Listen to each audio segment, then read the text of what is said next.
You're listening to the Pure Fury Creations Entertainment Network.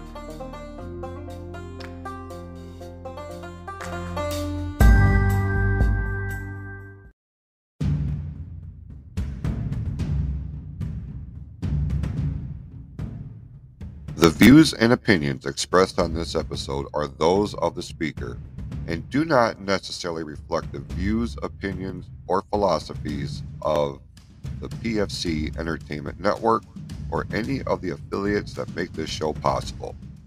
This show has also been rated M for mature audiences only.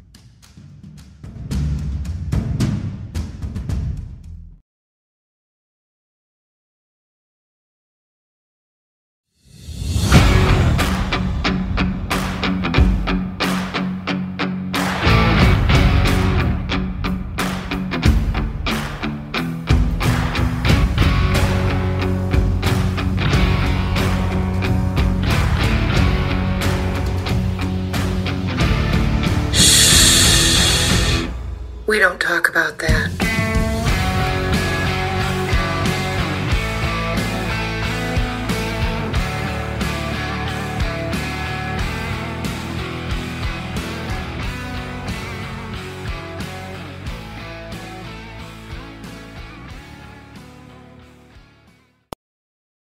Hey, welcome back, everybody, to Shh, We Didn't Talk About That. I am Joanna, and I am here with my lovely co-host, Natalie. Yes, we just celebrated Natalie's birthday. We did. Well, but we're still celebrating because it's Natalie's birthday month. Yes, I used the whole month. You need because gifts are welcome. Right. Really, from like May 31st to like July 1st. And anytime outside of that, gifts are cards, always welcome. Money, interpretive dance, like whatever it is that you feel like you need to express yourself to Natalie. She's open to it. What about singing Grahams? Birthday Graham. I'll take one of those too. You take one of those. Hell yes, you would. Yeah. It's a trip to be like, I'm 50. What? It's weird. I mean, it's cool, but it's just I'm not. Wow. I'm so You're almost 50. We have at least 2 months. At least 2 whole months. 2 whole months. So what are we talking about today?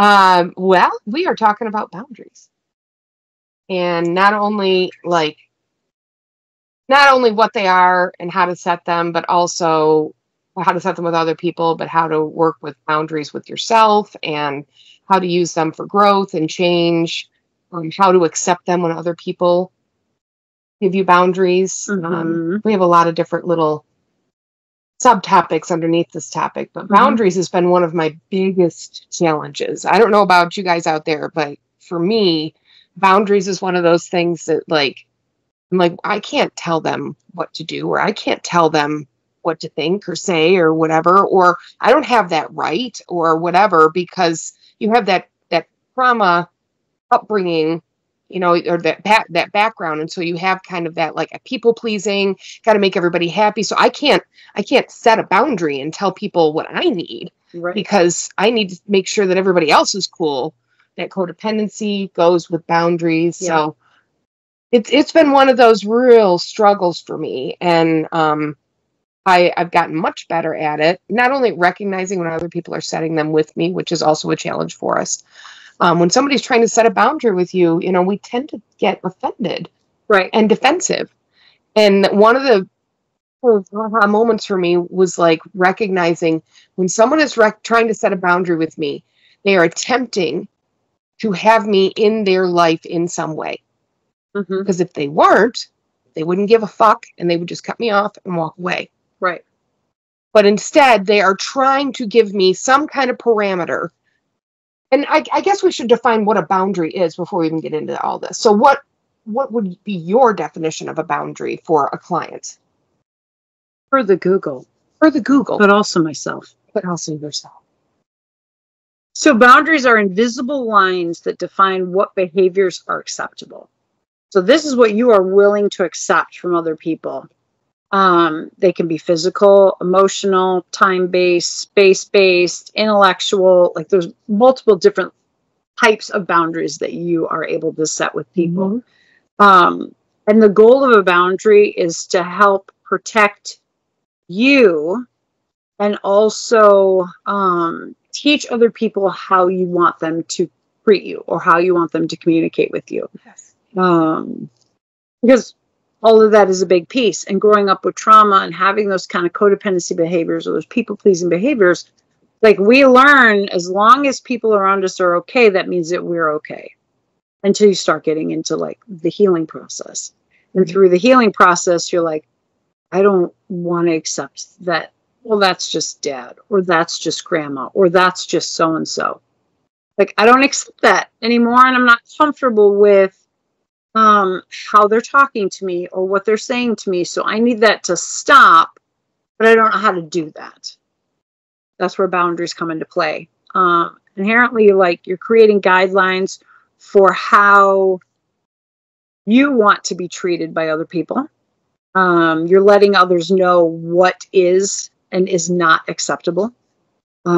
It's a way to kind of honor your own wants and needs, because that's super important, especially once you start loving yourself and taking care of yourself and standing up for yourself and all of these things. Then you're learning throughout that, like, I don't accept the way so-and-so speaks to me on the daily basis. So I need that to stop. So by being able to set a boundary, which we'll kind of go into, like, I don't want to say an easy one, but it was a really good one, hence the name for today. Right. Simple. But it's a very simple, easy step that you're communicating. And ultimately, by you having boundaries, by us having boundaries, by everybody having boundaries, you're avoiding burnout. You're avoiding a lot of stress. You're avoiding a lot of anxiety. You're preventing a lot of financial and emotional burden, because you are not overtaxing yourself to appease anybody else. Right. And on the flip side, other people are not overtaxing themselves to appease anybody else.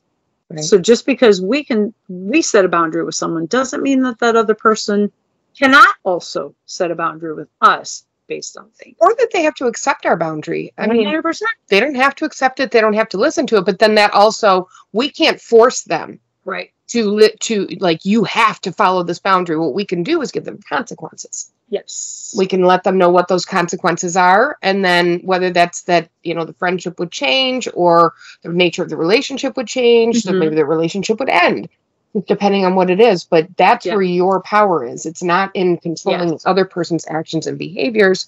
It's in telling them, this is my boundary. This is what I'm willing to accept. And this is what I will do if you do not honor my boundary. This is what you can expect from me. So that letting them know that, then there's not a reason when they violate your boundary again, you don't have to go back. I just explained this to somebody the other day. You don't have to go back and explain to them, like, listen, I set this boundary and you violated that. So here's this consequence. That's not necessary. Right. The healthy way is you set the boundary, you let them know the consequence. You might remind somebody, like, hey, listen, I really didn't appreciate it when X happened. Right. I did ask you not to do that. If they continue to violate that boundary, you're not going to continue to explain it to them. Right. You're just going to follow through with the consequence. And there should be no guilt in doing that, because you have given that person parameters in which you are willing to work. Right. Giving more of yourself for someone else's comfort is never going to make your life easier. No.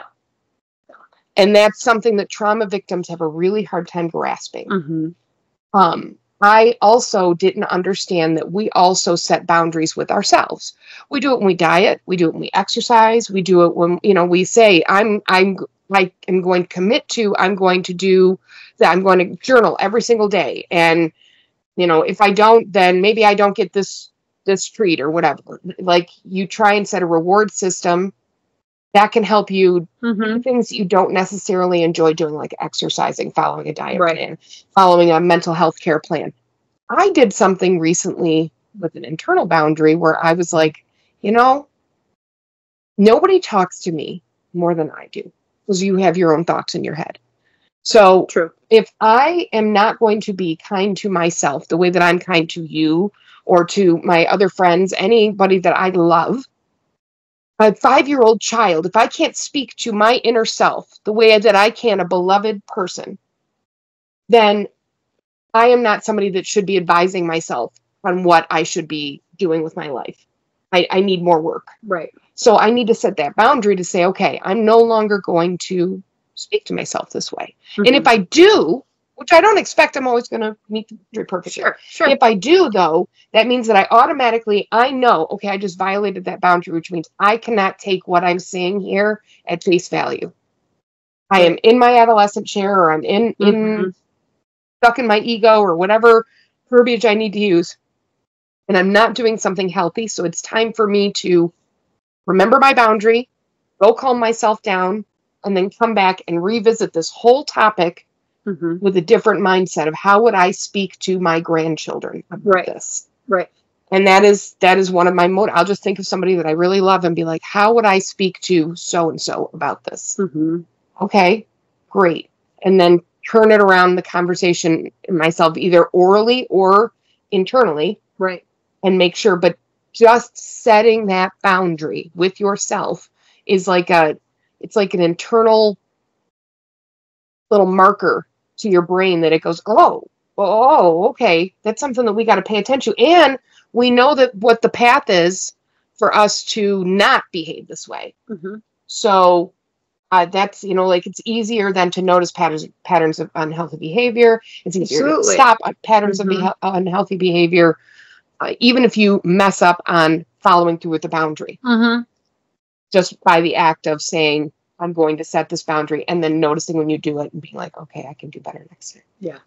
So, one of the things that we did talk about, though, was that like simple boundary. I had an analogy for it, and we'll get into what that is, but I know that you have like notes, more notes than I've ever seen you write. She always says that. It's more notes than I usually see her write. So it's not as many notes as in the past, but there are some notes. I briefly mentioned some of the types. So there's physical, emotional, sexual, material, intellectual, and time, which time can also equate to space. Sure. So physical boundary. What's okay and what's not okay physically. See, would I expect that from some stranger? No, but I'm comfortable with her doing it. What is that? It's invading my personal space. Yeah. And I don't have a bubble. They can't. We got to make sure that I just put my face right up. Put her face right up against my cheek like she was going to kiss it, which it's not comfortable with strangers. Everybody has like whatever their bubble is that is wrapped around them. Be it 1 feet, 2 feet, 20 feet. Abiding by the bubbles. Right. I don't have bubbles. I don't. There's emotional boundaries. So this is like limits and rules that are set by you to separate your feelings from other people's feelings. So this is what can be really difficult, because if somebody else is upset, then you automatically assume they're upset with you. So now it becomes a you problem. So if you have a healthy emotional boundary, somebody's upset and you're like, okay, why are they upset? What's going on with why they're upset? Am I upset for the same reasons that they're upset? So you're kind of like doing a little brief inner dialogue to kind of figure it out. But then being able to say, I did absolutely nothing wrong. I asked a question. They got upset. That's a them issue. That's not a me issue. And if it is a me issue, I need to take ownership. I need to take responsibility. I need to come back and be like, I'm really sorry I snapped. I didn't mean to snap. That wasn't about you. That was me. Something else was going on. I apologize. That's a healthy emotional boundary. Sexual boundaries. Talking about consent and making sure that others understand that you need consent. You need to be asked for certain things. Timing. Some people are okay with certain times of the day sexually. Some people are not. Abiding by those. Talking about those, communicating them, letting them know what your needs are, having that open, healthy communication. And obviously the underbelly of a healthy sexual boundary is safety. Like that you feel safe enough with this person to communicate, to share your wants, needs, desires, timings, all of the things. Because if you don't feel safe, then you're not going to communicate it, and you're just going to keep taking whatever's coming at you and be completely uncomfortable. And that's a big one for trauma survivors, because if you absolutely. are like a victim of sexual trauma, Mm-hmm. and you may have feelings attached to it that have nothing to do with your partner, but you may be conflating them or assuming that this is because of or this is just the way I am, or there's no way to change it or whatever. You may have to do some actual work on that instead of just assuming that this is how it is if you have had that kind of history. Absolutely. Yeah, absolutely. Material boundaries. Your neighbor wants to come and borrow your lawnmower, but every time he borrows your lawnmower, he runs out of gas. Or he runs it out of gas and doesn't replace it. You can have a material boundary.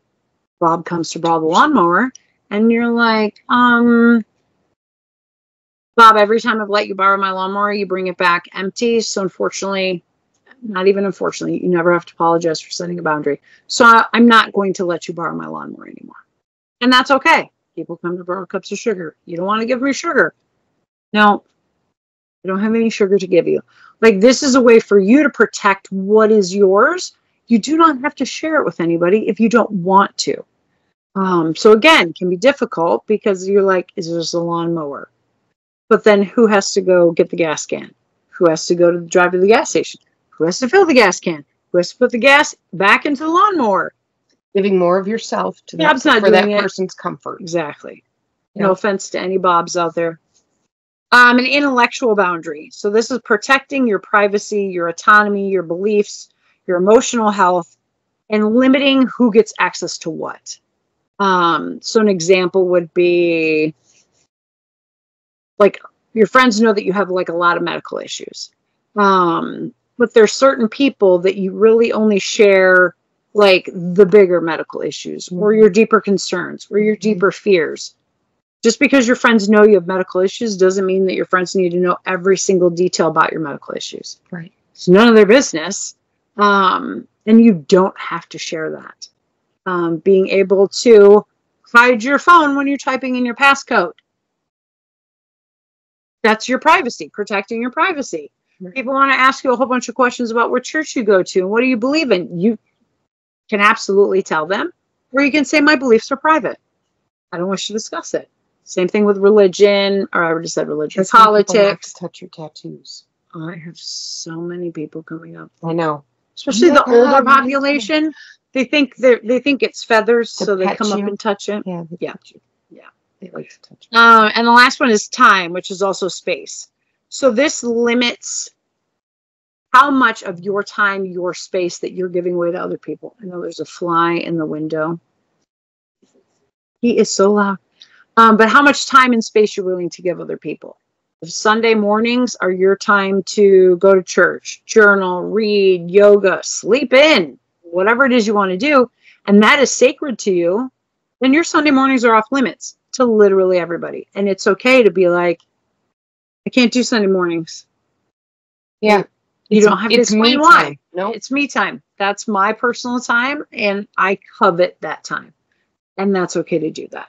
But like you said, you don't have to explain any of it. And that was, maybe this is a good time to, was that your last type of? Oh, the last type, yeah. Because we talked about, I was talking about setting boundaries and different types. And I'd actually forgotten this one, but when I was young, Dad used to call me Joanna Banana. And he didn't know this, but at school they would call me, and then they would make up terrible parts of it. And make up stupid names. So I remember at like, I don't know, 8 or 9, this kind of being like, you know what, Dad, can you just not call me Joanna Banana anymore? I don't like that. Just call me Joanna. And he kind of got a little bit like upset. It bothered him. I remember that. He was like, it's just, I just called you that. I just love that name. Yeah. But he respected it and he moved along, and I didn't explain to him about what was happening at school and all of that. I just said, I don't like it. And that was it. But I was talking about, when I was first started setting boundaries, and I was trying to figure out ways to do it in safe ways that weren't necessarily going to my friends and being like, listen, I need you to do this, or I don't want you to do this, or whatever. Right. So I would go to the grocery store, and I don't like getting plastic bags.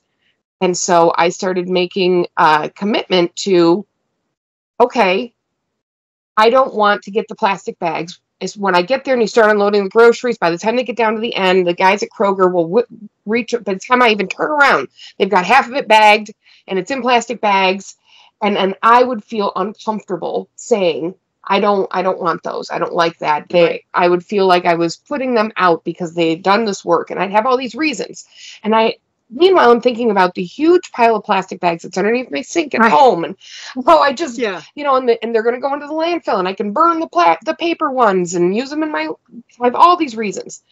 So I finally made this commitment. I'm going to go in there, and I'm just going to start asking for paper bags, no matter what, no matter when I catch it. If I catch it before, mid, or after, it doesn't matter. I spend my money there. I have a right to ask for this. Mm-hmm. It's a safe boundary to set. Yeah. And they have the right to say, I'm going to get somebody else to bag this or whatever. Absolutely. But they're not going to I knew they weren't going to tell me, no, I couldn't have paper unless they were just going to. Right. So that's kind of what I did. And I started making the commitment that I would go in there and I would just say, I would like plastic no matter where we were at. I didn't tell them, paperwork no matter where we were at. I didn't tell them all the reasons why I wanted paper. I never got into it once with them, and I never had pushback on it. And it was so comfortable and easy so quickly, right, that it gave me confidence to go into riskier boundaries where I was like, well, at least I know I can do it. Yes. You know, it's a simple, easy boundary. And like, of course, your nerves are up, and oh God, my heart was pounding. My first time asking doing it for paper. Oh my gosh! Oh my gosh! What if they get mad at me? Oh my God! Right. I could ruin this guy's day. You know, stupid things that your trauma brain does that are normal.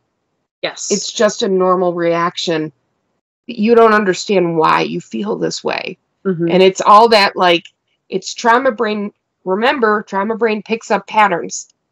Yes. And so it goes, well, they could get upset. And then if people get upset and all of the stories that have happened in the past come up, well, this could happen, this could happen, this could happen. So instead, we have to avoid confrontation. Yes. That's the other thing, too, is people confuse boundaries with confrontation and think that they're the same thing, and they are not. No. Like we said, a confrontation is when you are actually confronting someone about something, saying you have to, this has to stop.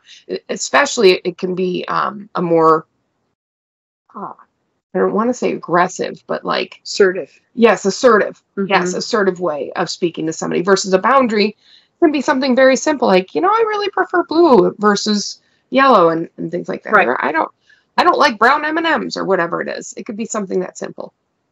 Boundaries can lead to confrontation. But it's been my experience, and this is where people I don't want to set a boundary because it'll cause a fight. I want to avoid confrontation. There may be confrontation when you first set the boundary, but a couple of things are going to happen. Either they're going to say, nope, they're not going to accept your boundary. And yes, you might have to follow through with your consequence, but once you start doing it, your life gets easier. Yes. It does. In every single scenario. Absolutely. Or they're going to say, okay, I can maybe meet this boundary, but can you do this? And they're going to give you some kind of compromise. Or they're just going to say, yes, I can meet your boundary. In those two situations, your life is going to get easier. Yes. So in all of the situations, even though it may lead to a confrontation, I've never yet found a place where I've set a healthy boundary. And a healthy boundary is not telling somebody else again what they can do, what they need to do, what they should do, what they have to do, how it's letting them know what you need, what you want, how you feel, what you are willing to accept, and then what would be your consequences afterwards for not meeting that boundary. Absolutely. You are great at giving simple examples. So can you give a simple example of a boundary that you would, well, we were actually talking about that I had somebody reach out to me that they sent me a very long message, and it has a lot of concerning aspects of it that I didn't want to get into. And I started reading it and said, this is not where I'm at in my life. I don't want to hurt this person. I have great care for this person. but this is not the place that I'm at in my life. Right. And I asked you about, like, what do I say? And you basically were like, sorry to hear that. I'm not going to be able to help you. Mm-hmm. That's it. There's no explaining all the reasons. There's no talking about why I can't or how it makes me feel or any of those things. It's just very simple. No, I'm sorry. That's it. You don't even have to say you're sorry, but no, because you're not doing anything wrong. No. By setting the boundary. No. And again, you know, trauma brain has us believing like we have to apologize for everything, Right. because somehow we're doing something wrong. So teaching yourself how to not apologize for things when you have literally not done anything wrong takes a lot of patience, Yes, and it a lot does. of retraction, and a lot of, yes. I'm so sorry. No, wait. Not sorry. Or A, B, or C. Or I'm sorry for how I said what I said. I'm not sorry for the words that I said. I'm sorry for the tone that I used, but I'm not sorry for the words that I said. Content, right. So that, I mean, it all kind of piecemeals in, for sure. I've told people, you know, I'm sorry for how I delivered that message. I know it wasn't very graceful. I've been learning, relearning speech patterns and how to talk to people, but I stand behind the content. Yeah. And it's as simple as that. And it sounds so overly simple that you don't think it will be really beneficial or helpful. But it is. You would be so surprised how often people are just waiting to have a boundary set. Not that they even realize it. Right. But once they know what it is that you like or don't like, very rarely are people in your circle going around trying to upset you or other people. They just don't know, and we're guessing. And a lot of us have had trauma of some kind, even if it wasn't childhood. So we're assuming that everyone's going around upsetting us on purpose. Yep.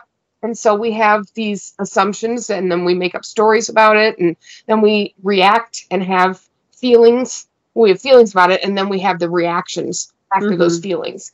And it's if we can interrupt that cycle, and then also be able to set a boundary both with ourselves and with that. Like, I am also, even though this is uncomfortable, I'm not going to text them over and over. I'm not going to reach out to them. I'm not going to do whatever.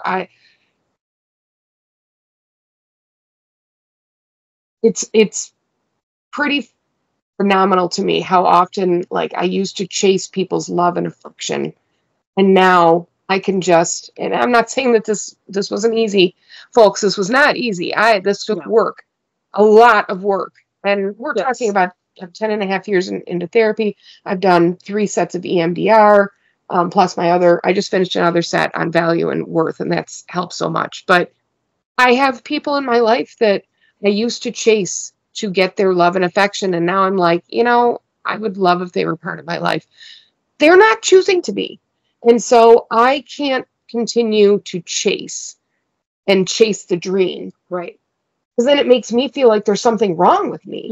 And I am the problem. It kind of feeds that narrative that I've been trying to put down for so long. So, but I didn't realize until I did this last EMDR, how much it was all tied together.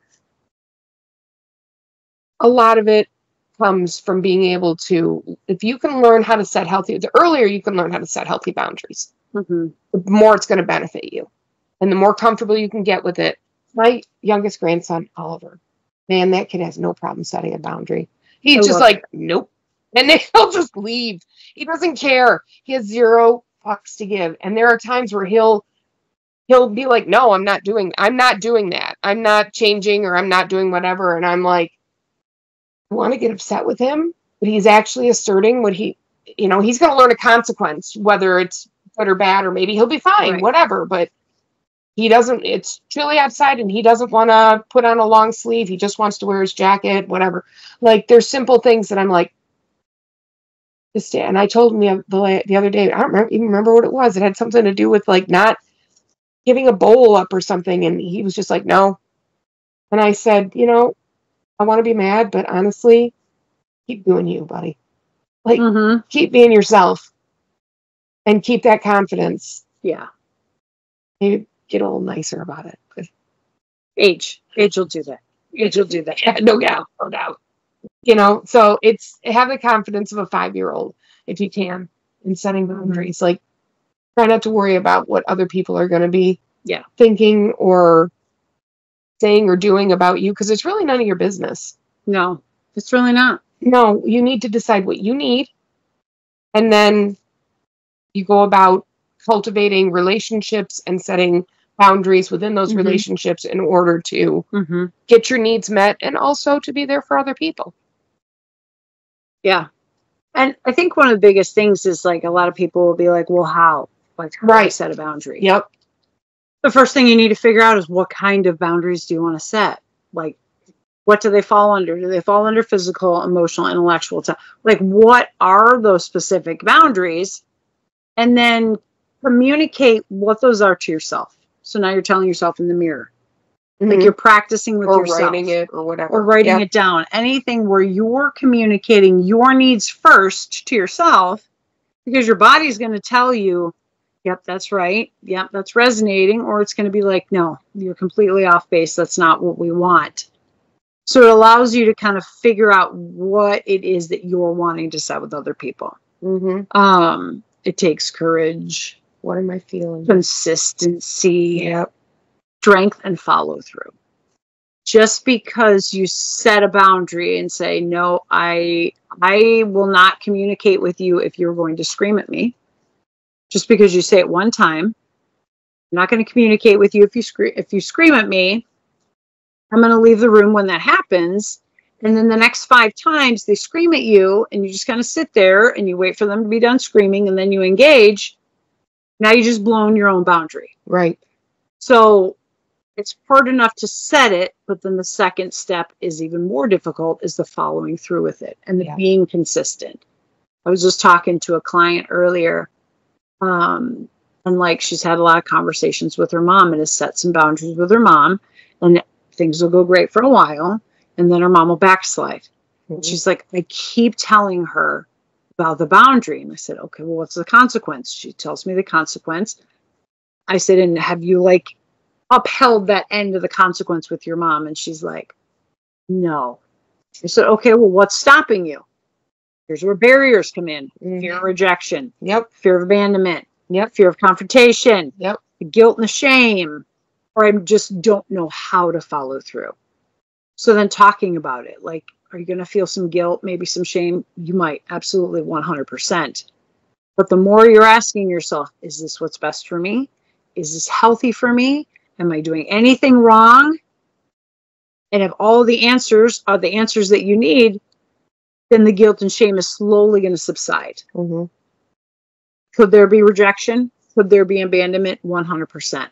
Again, if you set a boundary and someone chooses to exit themselves from your life, it has less to do with you and more to do with them. Yes. It has less to do with you and more to do with them. But we're so used to it being about us that we assume it's about us. So again, looking at, did I say everything right? Did I express exactly what I needed?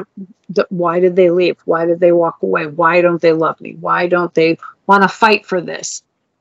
If they're choosing not to, then they're choosing not to. And in hindsight, that's probably better for you in the long run until they get themselves right. And then they could potentially come back and be like, remember we had the conversation, you told me your boundary, and I got pissed off, and I thought you were fucking full of shit. And then I distanced myself. But I started really thinking about that and really working on myself. I'm really sorry for how I behaved. I hope that we can start building our friendship again. And you at that point can say, that would be great. I'd love that too. Or at this time, I don't think that that's what's healthy for me. And that's okay. Right. That's okay. Your boundaries are not demands. They're not demands. They're not a force through aggression or violence. So you're not screaming at someone to stop screaming at you. See how that doesn't work out so well. Or it's like when we teach our kids, we go up and we smack them because they smacked somebody else. We say we don't hit people. Right. Boundaries are what you need from others. They can choose to abide by them or not, like we've mentioned a few times. So thinking about what type of boundary do I actually need? How can I communicate that boundary first to myself and then to others? How will I then hold that boundary when others ignore it, challenge it, walk away? Like how do I want to handle that? And how am I going to hold firm to the boundary that I'm setting? Right. Because if I'm not consistent, they are not going to be consistent. That's correct. What else? Oh, boundaries are about you. I already said that. Boundaries are about you accepting your responsibility and not taking on others' responsibilities.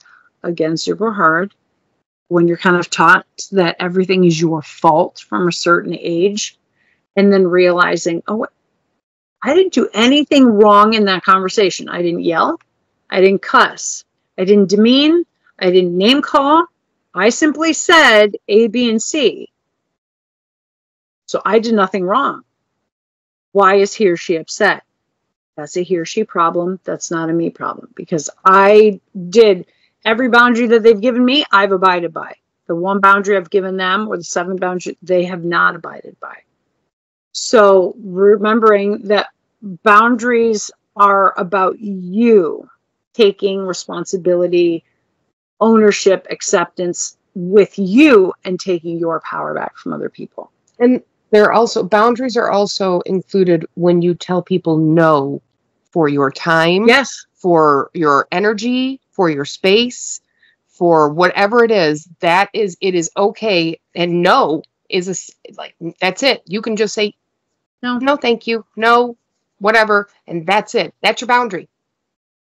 Mm-hmm. That's literally, you don't have to explain anything. You don't have to get in any further details. You don't have to engage any further. If you choose to, you choose to, but your choices are what's going to feed how much energy you expend in this whole endeavor. Yes.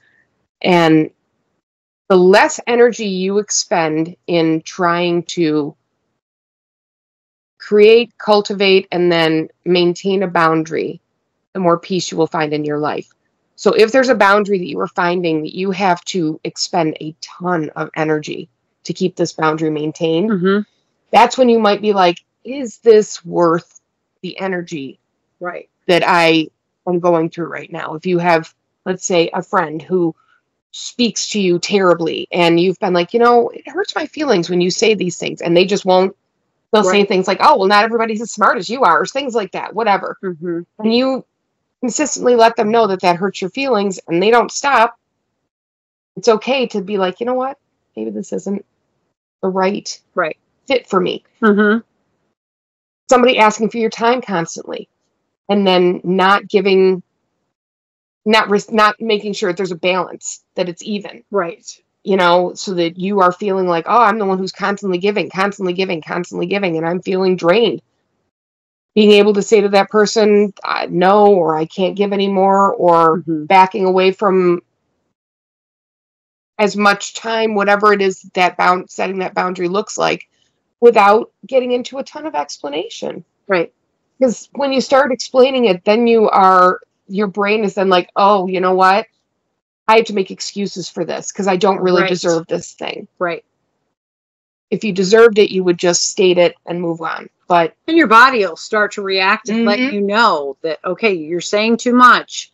You're doing too much. Your body is going to tell you. So listen to your body. Yep. Pay attention to what's going on inside your body. Because, you could set a boundary that takes a lot of time and energy. So it could be it's time to exit said person or thing or situation from your life. Or maybe you didn't even set the right boundary. Right. Maybe whatever you wanted to say, you didn't know until you went through a couple of trial and errors. Mm-hmm. And then you're like, oh, okay. Yeah, because you can adjust your boundaries. Yes. You can adjust them at any time. Mm-hmm. You can compromise. You can have somebody be like, I can do that, but I need this from you. Right. And be willing to give to get. That's a big part of being able to actually work in a relationship with somebody, is to be, to be able to give to get. Especially when you're talking about your partner, your spouse, people that you're close to. Absolutely. So, and a lot of times people that we're closest to are the ones that we struggle with setting those boundaries. Yeah. Especially, I mean, I think that's why I started with the grocery store guys, because there was no risk involved, really. I mean, what was going to happen? You know, like Kroger wasn't going to be like, you can't come here anymore because you asked for paper. The guy probably wasn't going to quit his job. Yep. I probably wasn't going to get screamed at. And these were literally things that I thought about that I was like, okay, all right, that feels safe. Yes, that feels safe. Okay, this feels like something I can do.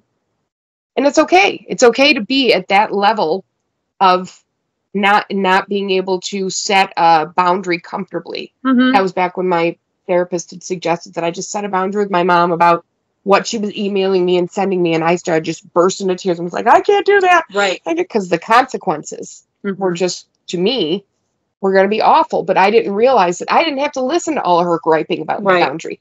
You do not have to listen to all their complaining about your boundary. No. That's another thing, too. They don't have to like it. That's okay. You just have to state your boundary. They can, and you can be like, I understand you have some feelings about that. I still have my boundary. So Yes.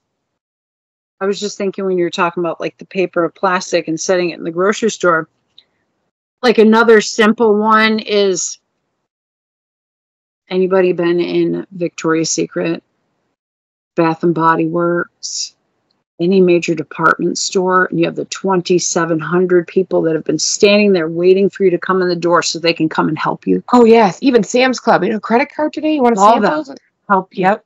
So being able to say, okay, I'm going to say no, thank you, to literally any person that comes up and wants to help me. I'm not here to buy anything. I'm just going to practice. And being able to go into the store, and as soon as someone comes up, no, thank you. No, thank you. No, thank you. It'll help you, one, kind of start practicing that boundary, but then two, seeing who actually listens to you. And sometimes you'll get that one that's I'm just going to follow you a little bit. And if you have the followers, you can turn around and leave the store. It's okay. So being able to find something small and easy that you can practice with, that's not something that feels super crazy and risky and just too much for your emotional senses. Yeah, it's it's fun. And other people don't have to be comfortable with your boundaries either. No. There's a good example. There's Magic Windows comes around in my house, and I'm a direct person. These guys come every year. We've had new windows, new roof, new furnace done in the we'd had them done within 5 years. So the only thing we hadn't done was siding, and the siding is fine. And they kept coming to my house, and they would get the dog set off and stuff. And so I would at first go and answer the door, hi, and they would start their spiel, and it's 20, 30 seconds before I can get them to shut up before I'm like, listen, I'm not interested, and they want to leave their literature. It finally got to the point, and I still do this, where I will answer the door, and I'll just open the door, I'll go, hi, could you please leave? And that's it. That's all I'll say to them. Hi, could you please leave? And they just kind of, they'll stop, like stutter for a second silently, and then not 201. They've all been like, okay, and they left. Now Keith got very upset with me the first time that I did that, and told me that I was incredibly rude. And I was like, why? I said, I just saved him and me at least 30 seconds to a minute of his time and my time. Because I am not going to buy anything. And I don't have to explain. I went through and explained to this whole, I was like, I didn't do anything wrong. I wasn't mean. I wasn't rude. I know you think that was rude. I said, hi, could you please leave? I didn't say, get the fuck off my lawn. I said, I didn't say, get the fuck out of here.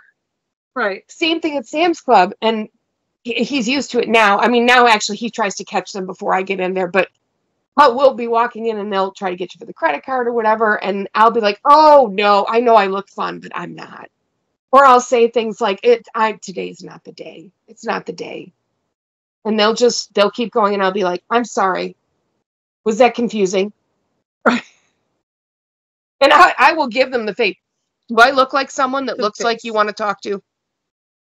I mean, and I'll mom face him. Like, I am not the one. So now Keith he'll get ahead of me and be like, we're all right. We're all right. We're cool. We're good. We're all right. And they never argue with Keith because he's huge. Yeah. Big football guy. Yeah. That's my, and again, I'm more comfortable with boundaries now. These people are they're getting paid. That's their job. All I'm doing is helping you thicken They're your doing the skin. Lord's work. That's right. Doesn't mean you have to be a part of it. Nope. Does not Nope. mean you have to be a part of it. Nope. But I'm just like, no, not your target audience. Nope.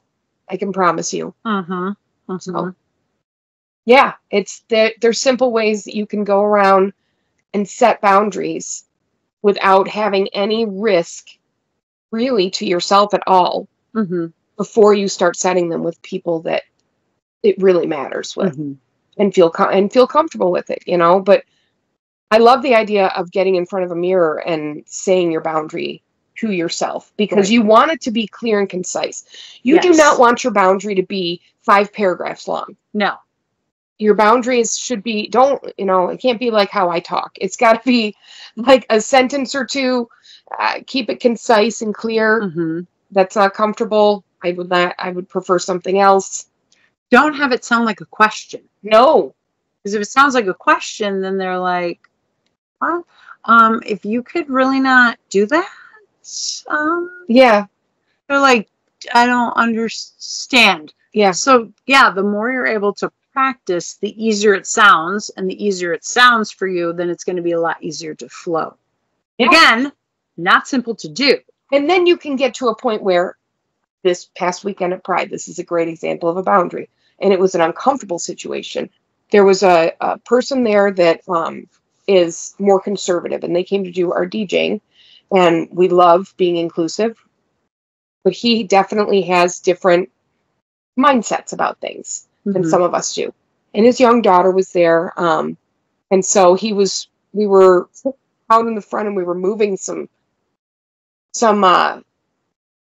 flags, and I don't remember what exactly happened. We were moving flags in a curtain, and somehow something got moved, and he goes, "Uh-oh, watch out for the woman driver." And I said, "Oh, no, we're not going to be sexist at Pride." No. And he's like, well, "I'm not being sexist. I was just being funny." And I said, "I'm sorry." And I explained to him how he was being sexist, what it was. I was very calm. I was just like, if you attach my gender to an action that is, especially one that you're saying is negative, that's being sexist. Right. And he goes, and then eventually came back and said, "What if I said crazy driver?" And I said, "That's fine.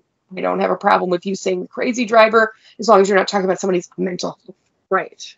And I was like, because those are also different boundaries. Like talking about like, that's a crazy line is different than that person's crazy. Right. His daughter witnessed this whole thing, saw the pushback. He thanked us and said, "I don't know if someone doesn't explain it to me." True. And you just don't know how somebody's going to accept a boundary. They may accept it really well. And I did not have that like big that I would have maybe a year or two ago when I said it, but I still was like, oh, this could get uncomfortable. Like, I think my butthole clenched when I did it. And I was like, oh God. And then I set the boundary of just like, I'm not going to be spoken to that way. Right. And he took the feedback. His daughter got to watch the whole thing, got to see this interaction between a strong female and her dad and him accepting the correction in a graceful way. Him not getting defensive, him not getting upset, him just being like, I didn't first he was like, I didn't, but then I didn't know. And that was it. We moved on. We had a great time. Great Pride, but that was me setting a boundary in a public place. And I'm not sure that I would, a lot of times I'll let, a lot of us will let that stuff go because we don't want to rock the boat. We don't want to upset anybody, whatever. It was probably a little easier to do because we were literally at Pride. So there was a lot of support for that, but it's just one of those things where you just don't expect, you don't know what you don't know. No. You got to give people a chance. Absolutely. And preparing yourself for, because we talked a lot about like blowback and pushback and confrontation. Ooh. So kind of preparing yourself for that. Yeah. What if they challenge your boundary? What do you want to do then? What if they exit themselves from your lives? What if they keep coming back and doing the same thing? Like, how do you want to handle that in a way that feels comfortable and good for you? Could you lose some people out of your life? 100%. In fact, you probably will as you start to grow. If you're around people that are typically unhealthy and then you start to grow and change and set boundaries, you will probably lose a couple of people. Absolutely. And you'll probably get more peace for it. Yes. Yeah. And that's the biggest thing. Like, you're not going to lose people that actually care about you. No. That actually love you, that actually support you, that actually want the best for you. No. You're losing the people that don't, that are just there for the good times, or just there for the parties, or just there Using for the you for ridicule, sexual, or just there for selfish needs. Yeah, whatever it is. Like, you're not going to lose the people that you're meant to keep. You're going to lose the people that you were never meant to have. Even if it's like your parents or siblings or whatever. Even your partner. I thankfully have not lost that. I've had the other side, but I know you have had the opposite, where boundary setting and so forth did not go well. No. But in the end, it's given me the most peace I've ever had. Exactly. Because being able to stand up for myself and finally believing in what I'm standing up for. It's fantastic. It's fantastic. Then when you get away from that, so you set that boundary, that relationship blows up, you go, okay, this really sucks, it's uncomfortable, you grieve it, whatever, you move on. And then another relationship comes and fills that space, that it's typically more fitting for where you're at. Absolutely. And it feels better and it's healthier and you're able to, and I'm not saying a new relationship, it could be an older relationship that just grows stronger. Right. You just, people ebb and flow and change in your lives, but you just don't know what's going to happen until you try and change something for the better. The only thing that I do know is that if you keep accepting it, nothing will change. Nothing changes if nothing changes. That's right. Yep. So it's, boundaries suck, but they're also they're my hardest thing, but they're one of the best things that I've been able to accomplish. All across the board, because of the way that it's affected my relationship with my family, my relationship with my friends, my relationship with professionals, and my relationship with myself. Yes, that's the biggest piece. The more you learn about yourself, love yourself, nurture yourself, care for yourself, the better boundaries you're going to put in place in order to protect that. Yep. In order to keep you where you're most happy, comfortable, safe, authentic, true, all of the things. Well, that's just it. I'm finally at a place where I have so much peace in my life that I think about, there are things that'll come up and I'm like, oh no, I'm not going to do that because it will affect my peace and I don't want that. Or I want to cultivate more of that, like, for instance, exercising. Even though it is not my favorite thing, it's quite painful for me. I make sure that I do it at least 3 times a week. Try to hit 5 times a week, where I do a good yoga session and go for a nice walk, because I feel better afterwards. So I set that boundary with myself of okay, even though you don't like it, you're still going to do it. Right. Even though you don't want to. And there's no I'll wait until I feel ready. I'll just, you have to set those boundaries and follow through with them, whether they are personal with yourself or external. And then you will find so much peace. You'll find so much happiness, and you'll find so much growth. Absolutely. That's been my experience. 100%. 100%. Yeah. There's tons of different podcasts and books, and things that you can read and do your own research and finding what's going to fit for you. You can even just find a therapist or counselor and just say, I just learn more about boundaries. Set them, how to deal with the consequences of if somebody doesn't hold them, how to enforce consequences that I want to put on other people if they don't hold them.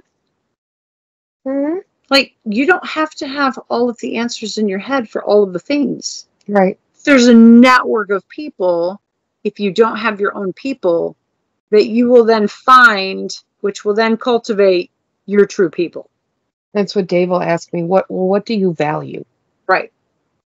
That's what you set your goals, your boundaries, and all of everything that you're growing towards. What do you value? And in each scenario, well, if there's 2 choices, which one do I value more? Yes. Or which one feels less authentic? Which one feels less true for me? That's kind of how you move through it. And but setting boundaries are for you.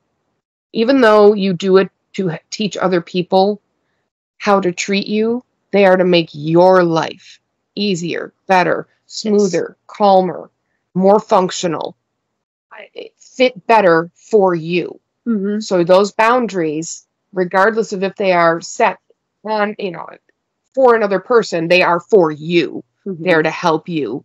And they're only going to help guide your life towards where you want to go.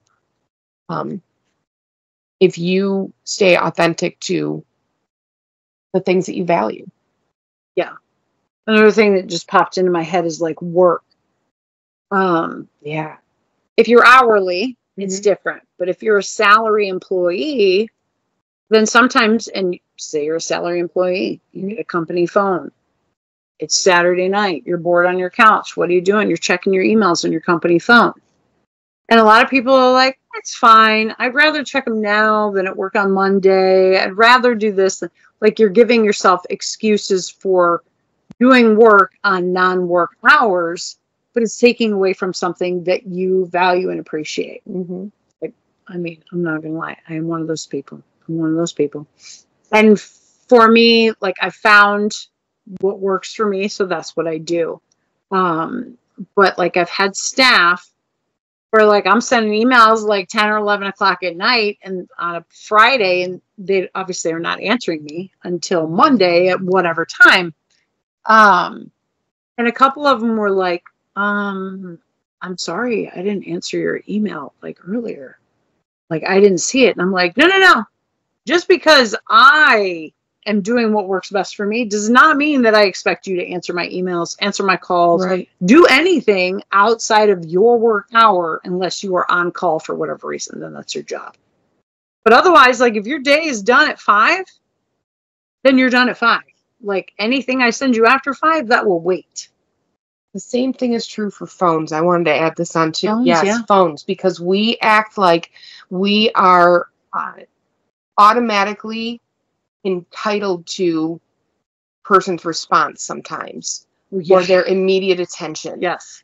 Or that they are deserving of ours, that we have to pick up that phone as soon as the notification goes off, as soon as there's something that comes across our register there that we're like, oh, this has to be dealt with. We feel like, oh, I've got to deal with it right now. Sometimes that's you're managing your time. Other times that's a compulsion. Yes. And it's very important that you figure out which it is. Yeah. Because you do not want to be beholden to your phone and let that be, your taskmaster. Mm-hmm. Absolutely. Your slave driver of what you're going to be doing. And then you are then giving up pieces of yourself. And that can also translate to social media, like any screen. It's not just your phone. Mm-hmm. But we can get lost. We can get lost in the weeds, man. And we get upset when it's like, I know that I logged in Facebook and like I can see that they were active, but they didn't answer my message. That's just rude. You don't know what they're doing, right? Maybe they're on Facebook and they're in the bathroom. Maybe an emergency came up. Maybe the cat threw up. Maybe they just didn't want to answer your message because they didn't have an answer for you then. It doesn't matter. What matters is they will get back to you when they get back to you. Mm-hmm. Just because we have the automatic ready device at our hands does not mean that we are obligated to answer it every single time we get something from somebody else. Or that somebody texts you or you text them and then they know that and then they call. You don't have to answer the phone. No, and I often don't. You can keep it to text. But these are things simple boundaries that you can set that are for your own peace of mind. Remember that you rule the technology. The technology should not rule you. Yes. So I think that's all that I really had about boundaries. I've talked enough about. I've talked enough. I've talked enough. Let's just leave it there. Period. There's definitely a lot more information out there. Yeah. Just ask. You have any questions for us? Just ask. For sure. I mean, we're very active on the Facebook page. So if you have any questions, you by all means shoot us a message. People can post on the page because they post fake messages, scams all the time, and I have to delete them. So I'm sure that you could post a real question and we would actually respond to it and give you some feedback. Natalie would give you the professional feedback. I can give you my real life experience feedback. That is it. maybe a snarky comment. But try to keep them. Mostly. If you want a snarky one, I'll give you one. Give you a snark. If you're asking for snark, I'm going to give you snark. Right. I mean, Exactly. I'm not going to deny the masses. Exactly. No. People are asking for snarks. They've set a boundary. Respect it. Oh, So what man. about you, sir? Any questions? Any notes? Well, listen, I've always got notes. Always take notes. First of all, Natalie, happy birthday. Thank you. I want to publicly make mention of that. The concept of boundaries resonates with me because this is something that I have aggressively embarked in. And because I have embarked in this, and it is such a stark contrast to what I used to be, the resistance that I have gotten has been off the charts. And it would have been very easy for me to, oh, Jesus Christ, I'm sorry, and go right back into that. Sure. I do not. And I'll tell you why. And Natalie, you nailed it. I believe it was you that said it. You cut the toxicity out of your life by putting these boundaries up, and you're going to achieve a level of inner peace that is indescribable. And once you get a taste of that, for me, it became more addicting than a drug. Like I was like, wow, I don't have to entertain anybody else's bullshit if I don't choose to. And coming out of my situation, there was a lot of bullshit. So once you start putting these boundaries up, then you start seeing how people are responding. And, you know, this is what's going to test your inner resolve. Much like I just said, you can either go right back to the way it was because you don't want to ruffle those feathers, or you don't have the backbone to stand up for yourself, or you brace that shit, wear it like a badge of honor. It's almost become a gimmick for me because I have zero problem. I give zero fucks about cutting people out of my life if they have been deemed to be toxic or they are threatening my inner peace. I will not entertain it. I will shut it down sight unseen, and I do not feel bad about it. So you can come back at me, well, have you thought about this? Have you thought about that? Make no mistake about it. Anything that I say and do, I have already thought about at least a dozen times. So nothing you are going to bring to my table is going to alter how I feel, because what I say is what the fuck I mean. And if people cannot take me for my word, then everything else that I'm about is disingenuous, and I cannot have that. So if my boundaries are up, they're there for a reason. If you are on the other side of that boundary, you're there for a reason. You have no one to blame but yourself. I don't give a fuck what the situation is. I don't care who you are. This is how I conduct my life. If you don't want to be a part of this, you don't have to be, because I don't have to be either. So the fact that this was you, and I incorporated this as recently as this morning. So knowing, hearing that this was the topic for today, I'm like, you've got my attention, because this is what I do. And anybody who has questions about this and like, oh, I don't know if it's worth it, I'm here to tell you it's life altering in some cases. But with every ounce of uneasiness that you may feel, I'm here to tell you the feeling of satisfaction and that inner peace will supersede and override any anxiety that you feel. I promise you. Absolutely. That's all I have to say.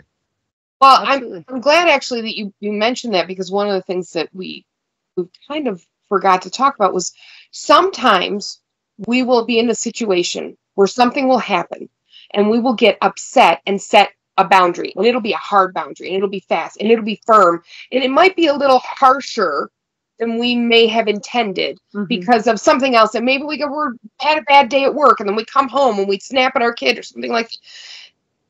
And later we'll think about it and go, I don't know if I meant that. I don't know if I meant that boundary, or we'll start to regret the boundary. Mm-hmm. Don't rescind your boundary right away. Think about it. Think about what you want. Think about what you value.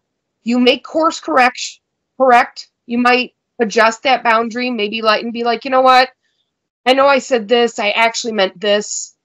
I was just speaking really quickly the other day. Mm-hmm. And that's all you have to get into. Mm-hmm. You know, I hit the panic button, something like that. And then you can kind of court, but don't immediately go, even if you regret a boundary, there's a reason that you set it. Right. So don't immediately go, if you start to regret it, do not immediately go into rescinding it. Wait 24 to 48 hours at least and think about it. Really think about why you set it, what you need. And if that isn't the boundary that you need, what is the boundary that you need? So that, because your body is trying to tell you something. Yes. So maybe it's that, you know, let's say you have a friend that's living with you and they are piss you off to no end over something. And you're like, you know what? That's it. I can't fucking take this anymore. You got to go out. You got to be gone within 30 days. I can't fucking take it. I cannot take blah, blah, blah, blah, blah. And then you leave and you think, oh man, I really reacted. Like what they're doing is bothering me and I need them to stop it. And if they don't stop it, then I need them to leave. Right. And I need to reiterate, I need to clarify that to them. But if they do stop it, then we can, you know, and that's where you might adjust that boundary where you're thinking about it and you go, listen, I was just really mad the other day. I still stand by that content. I still don't want you leaving your clothes all over the place, or leaving dishes all over the place. And if you're going to live like a slob, you shouldn't say live like a slob. Shouldn't say that. Shouldn't say that. But if you're going to live in a way that I don't live, if you're not going to match the way that I live in my household, if we can't make this meet, I think we're going to have to go our separate ways. Yeah. Something along those lines. Don't go to that immediate judgment like I did there. I'm still working on boundaries, so it's okay. That's all right. You're doing great. Yeah, I know. Don't use those things as your markers for how you're going to set the boundary. If you want it to be a healthy boundary that somebody can accept and then work with. I mean, you can do it, but you'll just be, you know, dropping atomic bombs all over the place. So sometimes that's necessary, but sometimes and I'm talking specifically people who have survived trauma, who have PTSD, who have severe anxiety, who have control issues, like we tend to be snappers. We tend to be reactive. Yes. And then think later, like, oh, it's not really what I meant. I meant X or I meant Y.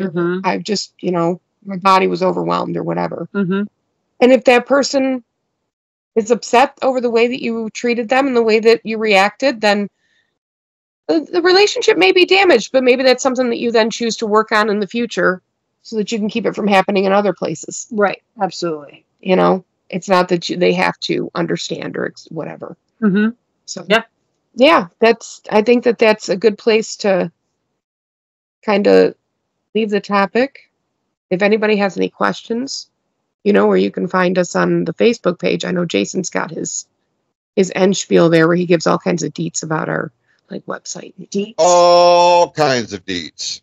We can send your correspondence to the show directly to we don't talk about that page on Facebook, or you can send us an email to cloudstotheheart@gmail.com. That comes to the entire network, and I will forward that to them. Or you can go to pfcnetwork.net, which is our official website. Also, if you're along those lines, go ahead and check out our new online store, pfcstore.printify.me, for all the latest merchandise with the logos and designs of this show and all of our other great shows that we have under the PFC network. And we are continuing to expand our borders. And there's a lot of projects in the works that's going to affect this show, and it's going to affect every other show under our umbrella. By the time Labor Day rolls around, shit's going to look a lot different. A lot different.